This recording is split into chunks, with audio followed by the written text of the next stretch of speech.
America ఇరాన్ల మధ్య పరిస్థితులు మళ్లీ మొదటికి వచ్చాయి.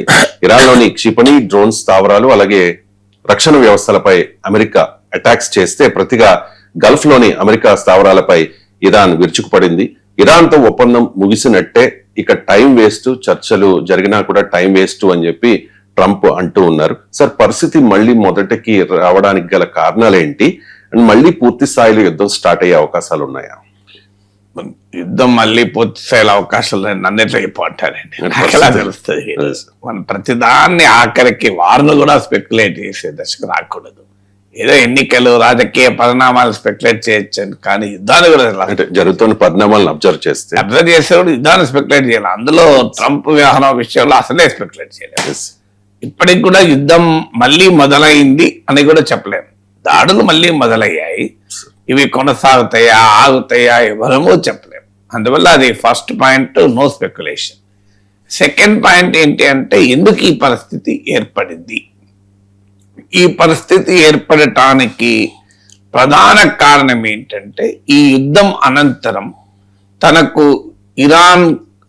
తనకొచ్చిన అవకాశాలని ఉపయోగించుకోవడం ట్రంప్ సహించలేకపోతున్నాడు. ఎందుకంటే ట్రంప్ ఆశించింది ఏంది? ఇరాన్ నాశనం అయిపోతుంది, ఇరాన్ బలం పూర్తిగా తగ్గిపోతుంది, తన మిత్ర దేశమైన ఇజ్రాయెల్ తిరుగులేని శక్తిగా ఎమర్జ్ అవుతుంది, గల్ఫ్ పైన అమెరికా ఆధిపత్యం సమర్థవంతంగా పెరుగుతుంది.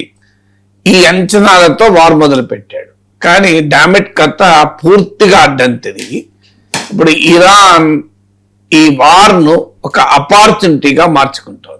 అంటే వీక్నెస్ ను స్ట్రెంత్ గా మార్చుకున్నది యుద్ధ సమయంలో. అసిమెట్రిక్ వార్ఫేర్ ద్వారా వీక్నెస్ ను స్ట్రెంత్ గా మార్చుకుంది. ఇప్పుడు వార్ అనంతరము థ్రెట్ ను ఆపర్చునిటీగా మార్చుకుంటోంది. ఆ ఆపర్చునిటీగా మార్చుకోవడాన్ని ట్రంప్ సహించలేకపోతున్నాడు. ఎలా మార్చుకుంటోంది కూడా చెప్తాను. మీరు ఇంత వార్ అయ్యాక మీరు చూడండి, అక్కడ నుంచి ఇరాన్ చేస్తున్న విజువల్స్ ఏంటి? ఖమేనీ అంత్యక్రియలు. ఈ అంత్యక్రియలకు సుమారు 30 కంట్రీస్ ప్రతినిధులు, హై లెవెల్ డెలిగేషన్లు వెళ్ళాయి.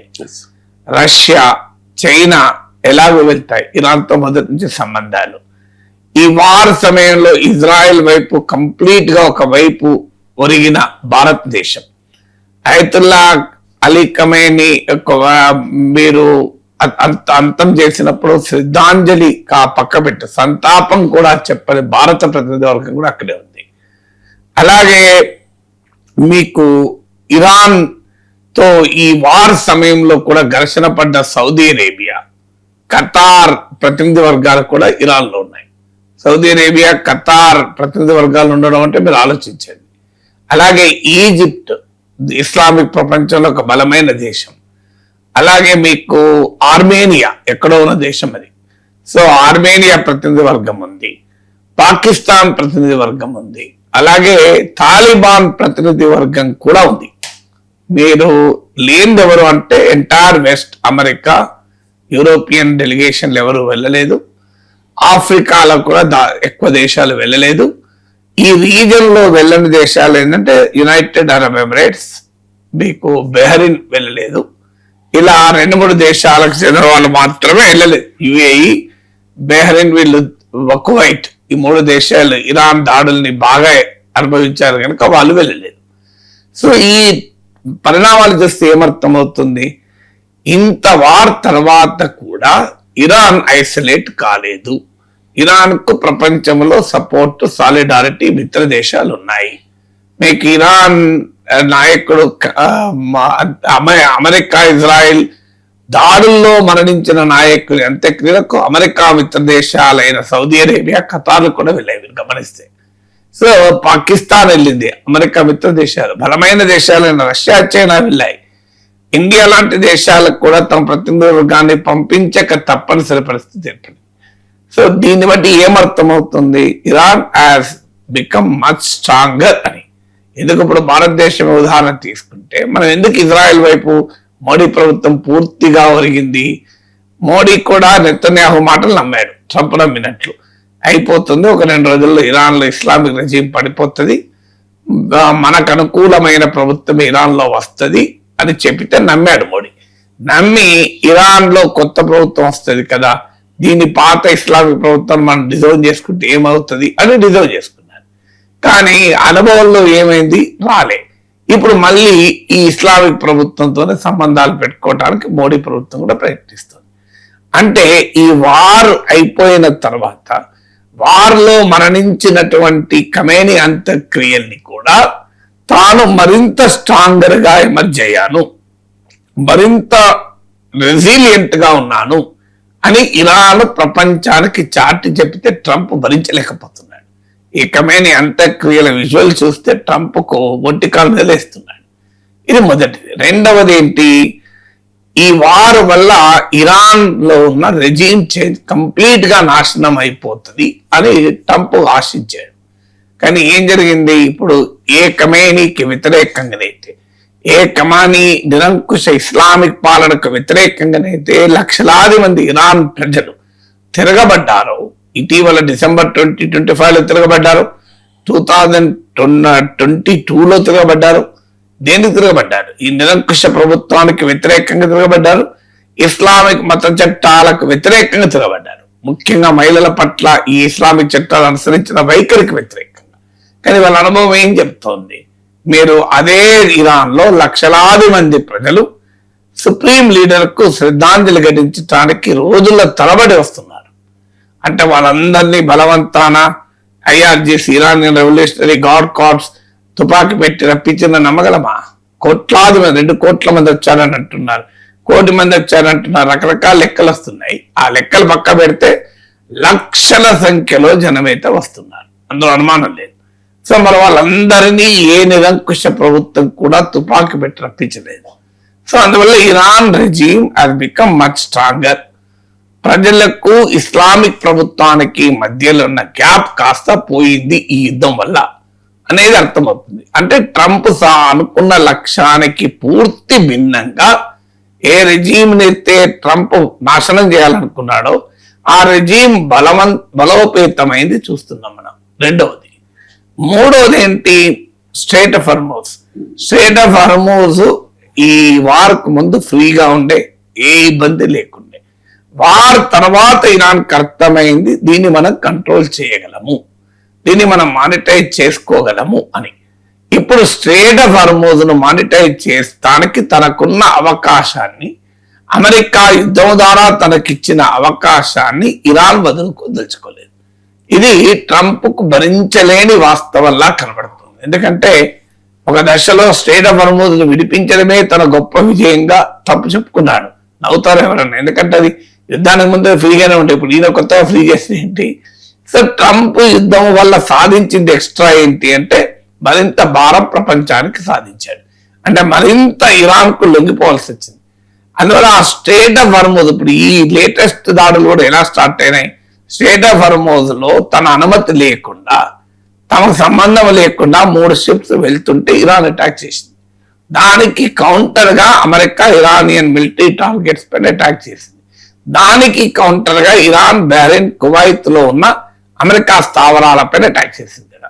అంటే స్ట్రైట్ ఆఫ్ హార్మోజ్ ను తన కంట్రోల్లో ఉంచుకోవటానికి ఇరాన్ యుద్ధానంతరం వచ్చిన అవకాశాన్ని వదులుకోదలుచుకోలేదు. అది థర్డ్ ఫ్యాక్టర్.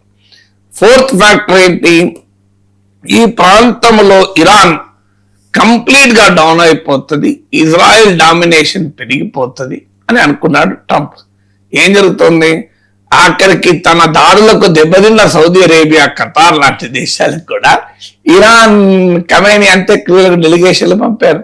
సున్నీ సౌదీ అరేబియా ప్రభుత్వం షియా నాయకుడైన ఖమేనీ అంత్యక్రియలు డెలిగేషన్ పంపారు.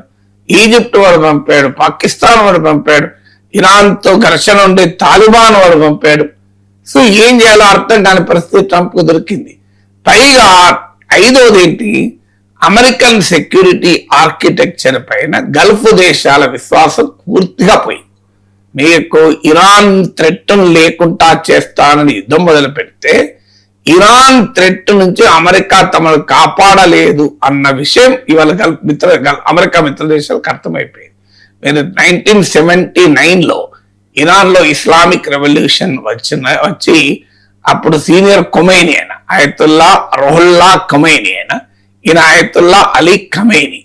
సో 1979లో ఇస్లామిక్ రెవల్యూషన్ వచ్చి షా రజా పహల్వి అనే ప్రో వెస్టర్న్ కింగ్ ను కూలద్రోసి ఇస్లామిక్ ప్రభుత్వం అధికారంలోకి వస్తుంది. ఆ 1981లోనే మీకు గల్ఫ్ కోఆపరేషన్ కౌన్సిల్ ఏర్పాటవుతుంది. ఇరాన్ థ్రెట్ నుంచి ఎదుర్కోవటానికి ఈ గల్ఫ్ ముస్లిం దేశాలన్నీ కూడా మీకు 1981 తర్వాత అమెరికా సెకండ్ వరల్డ్ వార్ తర్వాత అతిపెద్ద మిలిటరీ బేస్ గల్ఫ్ లో ఏర్పాటు చేసుకుంది. అందుకే మీకు సౌదీలో, యుఏఈలో, జోర్డాన్లో, ఖతార్లో అంతటా అమెరికన్ బేసెస్ ఉంటాయి. కువైట్ లో, ఎవ్రీవేర్, బెహ్రెయిన్ లో మీకు సెకండ్ వరల్డ్ వార్ తర్వాత హైయెస్ట్ అమెరికన్ మిలిటరీ బేసెస్ ఉన్నది ఈ ఇస్లామిక్ రెవల్యూషన్ ఇరాన్ లో వచ్చాక. అంటే ఇరాన్ థ్రెట్ నుంచి మేము కాపాడుతాము అనే అంశం ఆధారంగా అమెరికాకు ఈ గల్ఫ్ దేశాలకు మధ్య ఫ్రెండ్షిప్ కు బేసిస్. ఇప్పుడు అది థ్రెటన్ అయిపోయింది. ఈ వార్ వల్ల ఇరాన్ దాడులు ఎదుర్కొన్న సౌదీ అరేబియా, యుఏఈ, ఖతార్లు మమ్మల్ని అమెరికా రక్షించదు, మా బాధ మేమే పడాలి అనే ఆలోచనలకు వచ్చాయి. అందువల్ల అమెరికా ఇరాన్ థ్రెట్ ను కంప్లీట్ గా తొలగిస్తానని యుద్ధం మొదలు పెడితే ఇరాన్ థ్రెట్ నుంచి తమను అమెరికా కాపాడలేదు అన్న అభిప్రాయానికి దేశాలు రావటానికి పరిణామాలు దారితీశాయి. అందుకే వాళ్ళు ఇప్పుడు ఏమంటున్నారు, ఇస్లామిక్ నాటో ఏర్పాటు చేస్తాం, అరబ్ నాటో ఏర్పాటు చేస్తాం, పాకిస్తాన్ తో కాంప్రహెన్సివ్ డిఫెన్స్ అగ్రిమెంట్ కుదుర్చుకుంటాం అని సౌదీ అరేబియా ముందుకు వచ్చింది. ఇండియాతో అగ్రిమెంట్ యుఏఈ కుదుర్చుకుంది. ఆఖరికి ఇరాన్ తో కూడా ఒప్పందం కుదుర్చుకోవడానికి ఈ దేశాలు ముందుకు వస్తున్నాయి. మీరు చూడండి, కొన్ని రోజుల తర్వాత మీకు అమెరికాను పక్కకు పెట్టైనా అమెరికా అభ్యంతరాల లెక్క చేయకుండా ఈ గల్ఫ్ దేశాలు ఇరాన్ తో పీస్ డీల్ కుదుర్చుకున్నా ఆశ్చర్యపడాల్సింది ఏమీ లేదు. సో ఆ పరిస్థితికి ఈ యుద్ధం దారి తీసింది. అంటే ఏ లక్ష్యంతో ట్రంప్ యుద్ధం మొదలు పెడితే ఎంత కంప్లీట్ రివర్స్ అయింది చూడండి. 4వది 1979 తర్వాత ఇప్పటి వరకు 47 ఏళ్లుగా ఇరాన్ పైన భయంకరమైన ఆంక్షల్ని అమెరికా పెట్టింది. సో అన్ని రకాల ఆంక్షలు పెట్టినాక అటు ఎకానమీ పైన ఆంక్షలు, ఇరాన్ న్యూక్లియర్ ప్రోగ్రామ్ పైన ఆంక్షలు, అన్ని రకాల ఆంక్షలు పెడితే ఏం జరిగింది? ఇప్పుడు ఇరాన్ న్యూక్లియర్ ప్రోగ్రామ్ అమెరికా ముట్టుకోలేకపోతుంది. ఇరాన్ మిసైల్ టెక్నాలజీ పైన ఆంక్షలు లేవు. ఇరాన్ తన ప్రాక్సీస్ కు యమన్ హుతీలు, హిజ్బుల్లాలకు ఇచ్చే సపోర్ట్ పైన ఆంక్షలు లేవు. పైగా ఇరాన్ పైన ఆర్థిక సాంక్షన్స్ ఎత్తివేస్తున్నారు. ఇరాన్ ఆయిల్ ఎక్స్పోర్ట్స్ మొదలు పెట్టుకొని ఇచ్చారు. ఇరాన్ నిధుల్ని స్తంభింపజేసిన $100 కోట్ల నిధులు రిలీజ్ అయ్యాయి. అంటే ఇరాన్ ఎకనామిక్ గా క్రిపిల్ కావటానికి గత 47 ఏళ్ళుగా అమెరికా ఆంక్షలు పెడితే యుద్ధం వల్ల పోయాయి. మీకు చూడండి ఇంత ఇంట్రెస్టింగ్. యుద్ధం వల్ల ఇప్పుడు పోయి ఇరాన్ ఆర్థికంగా మళ్ళీ నిలదొక్కోవడానికి అవకాశం ఏర్పడింది. సో ఇన్ని రకాలుగా ట్రంప్ ఫెయిల్ అయ్యాడు గనక అవి వార్ తర్వాత వస్తున్న పరిణామాలు, ఇరాన్ యాక్షన్స్ చూసి ట్రంప్ భరించలేని స్థితికి వచ్చాడు. కానీ ఏం చేయగలడు? ఎందుకు అంటే అమెరికాలో అక్కడ పాపులారిటీ రేటింగ్స్ పడిపోతున్నాయి, యాంటీ వార్ సెంటిమెంట్ పెరుగుతోంది, అమెరికన్ ఎకానమీ పైన వార్ ప్రభావం పెరుగుతోంది, మిత్ర దేశాలైన నాటో దేశాలు కలిసి రావడానికి సిద్ధంగా లేవు, మిత్ర దేశాలైన గల్ఫ్ దేశాల్లో అసహనం పెరుగుతోంది. సో ఒకవైపు ఏమీ చేయలేని దుస్థితి, మరోవైపు ఇరాన్ యుద్ధ అనంతర పరిస్థితులను ఉపయోగించుకుంటున్న తీరు చూసి భరించలేని ఈ రెండింటి మధ్య ఘర్షణలో ట్రంప్ ఇలా పిచ్చిగా వ్యవహరిస్తున్నాడు. ఇవాళ నిన్న దాడులు చేశాడు, ఇవాళ ఏమంటాడు మళ్ళీ Iran is begging for a deal, Iran is begging for a deal అంటాడు. అరే Iran begging for a deal అయితే ఇరాన్ నీ పైన ఉతికారేస్తా అంటే బెగ్గింగ్ ఫర్ డీల్ అయితే అసలు ఎవడు బెగ్గింగ్? సో ఒకవైపు ట్రంప్ ఈ యుద్ధాన్ని ఆపడానికి బెగ్గింగ్ చేస్తూ Iran begging for a deal, Iran begging for a deal అని లేటెస్ట్ కూడా మాట్లాడాడు మళ్ళీ. సో అందువల్ల ట్రంప్ ఈజ్ ఇన్ ఇంగ్లీష్ లో క్యాచ్ 22 సిచ్యువేషన్ అంటారు. ముందు నెయ్యి వెనుక గొయ్యి ఒక రకంగా. సో ఆ condition caught between the devil and the deep sea అని.